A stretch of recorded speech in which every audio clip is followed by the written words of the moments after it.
Hello बच्चों, let's read this question. The question says which of the following species has या have similar properties with that of hydrogen. Option first protium, option second tritium, option third proton and option fourth हमारे पास क्या है, deuterium.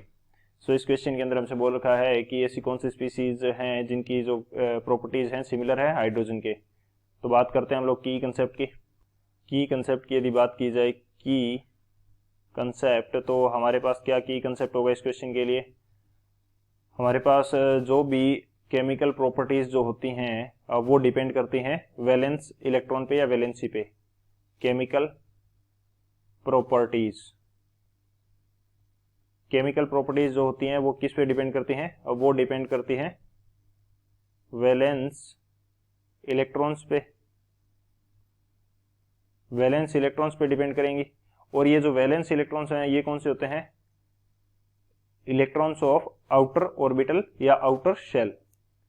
Electrons of outer shell इनके ऊपर depend करते हैं। अब यदि हमारे पास कोई स्पीशीज के अंदर आउटर शेल के जो इलेक्ट्रॉन्स हैं या वैलेंस इलेक्ट्रॉन्स हैं उनका नंबर सेम है तो उनकी केमिकल प्रॉपर्टीज भी क्या होंगी, सेम होंगी। सो हम बात करते हैं सेकंड की कंसेप्ट के अंदर आइसोटोप्स की।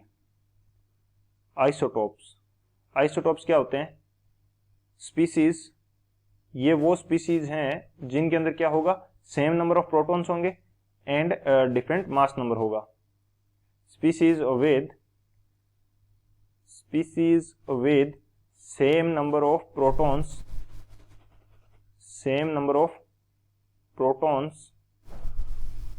एंड डिफरेंट मास नंबर, इनके अंदर क्या होगा, डिफरेंट मास नंबर होगा। तो इनको हम क्या बोलेंगे, इनको हम बोलेंगे आइसोटोप्स। आइसोटोप्स के अंदर हमारे पास सेम नंबर ऑफ प्रोटॉन्स हैं यानी कि सेम नंबर ऑफ इलेक्ट्रॉन्स होंगे। यदि सेम नंबर ऑफ इलेक्ट्रॉन्स हैं तो इनका इलेक्ट्रॉनिक कन्फिग्रेशन क्या होगा, सेम होगा।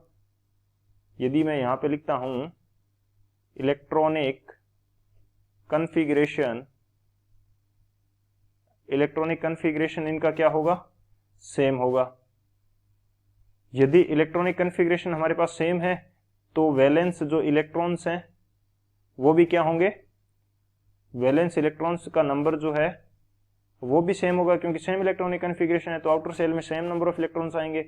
यदि वैलेंस इलेक्ट्रॉन का नंबर सेम है तो केमिकल प्रॉपर्टीज भी क्या होंगी, सेम होंगी। Chemical properties will same.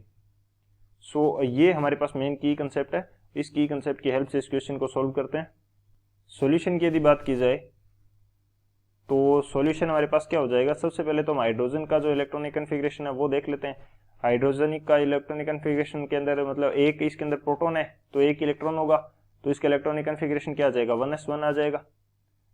तो वैलेंस इलेक्ट्रॉन कितने हैं, नंबर ऑफ वैलेंस इलेक्ट्रॉन 1 है, टोटल नंबर ऑफ इलेक्ट्रॉन भी 1 है। तो अब हमें इन चारों में से ऐसी स्पीशीज ढूंढनी होगी जिसके अंदर वैलेंस इलेक्ट्रॉन का नंबर क्या हो, 1 हो।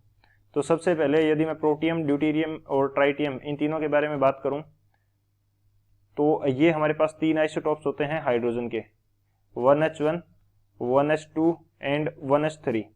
फर्स्ट क्या है जो हमारा हाइड्रोजन है वो क्या होता है, प्रोटियम होता है। सेकंड जो है वो हमारा क्या है, ड्यूटेरियम है। और थर्ड हमारा क्या है, ट्राइटियम है।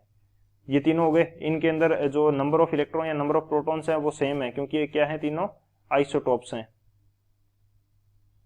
ये हमारे पास क्या है, आइसोटोप्स हैं। तो इनकी केमिकल प्रॉपर्टीज भी क्या है, सेम है, क्योंकि नंबर ऑफ प्रोटॉन्स और नंबर ऑफ इलेक्ट्रॉन्स ये इनके अंदर सेम है तो वैलेंस इलेक्ट्रॉन का नंबर भी सेम होगा और हाइड्रोजन के इक्वल है तो हाइड्रोजन के साथ इनकी केमिकल प्रॉपर्टीज क्या करेंगी, मैच करेंगी। जबकि प्रोटॉन जो हमारा है वो क्या होता है, ये होता है हमारे पास H+1, यानी कि इसके अंदर नंबर ऑफ प्रोटॉन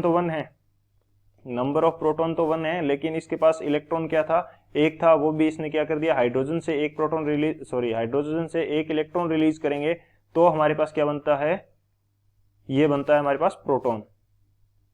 जब मैं क्या करूंगा, 1 इलेक्ट्रॉन रिलीज कर दूंगा तो मेरे पास क्या बन जाएगा, हाइड्रोजन+1 आयन बन जाएगा और ये हमारा क्या है, प्रोटॉन है। अब इसके पास तो इलेक्ट्रॉन है ही नहीं, ये तो ओनली न्यूक्लियस है। हाइड्रोजन के न्यूक्लियस को क्या बोलते हैं, प्रोटॉन बोलते हैं। हाइड्रोजन के न्यूक्लियस को जो कि इलेक्ट्रॉन नहीं रखता, ओनली न्यूक्लियस जो है वो हमारे पास क्या होता है, प्रोटॉन होता है। जब इसके पास इलेक्ट्रॉन नहीं है तो वैलेंस इलेक्ट्रॉन का फंडा कहाँ से आएगा, वैलेंस इलेक्ट्रॉन का कोई फंडा ही नहीं है, तो हमारे पास इसके पास वैलेंस इलेक्ट्रॉन है ही नहीं, तो ये इनका बिहेवियर जो है ये तीन बच्चे हैं इनके साथ मैच नहीं करेगा। सो हमारे पास करेक्ट ऑप्शन कौन सा होगा, प्रोटियम होगा, ट्राइटियम होगा एंड ड्यूटेरियम होगा, यानी कि A, B and D are the final answers. I hope you understood it well. Best of luck. Thank you.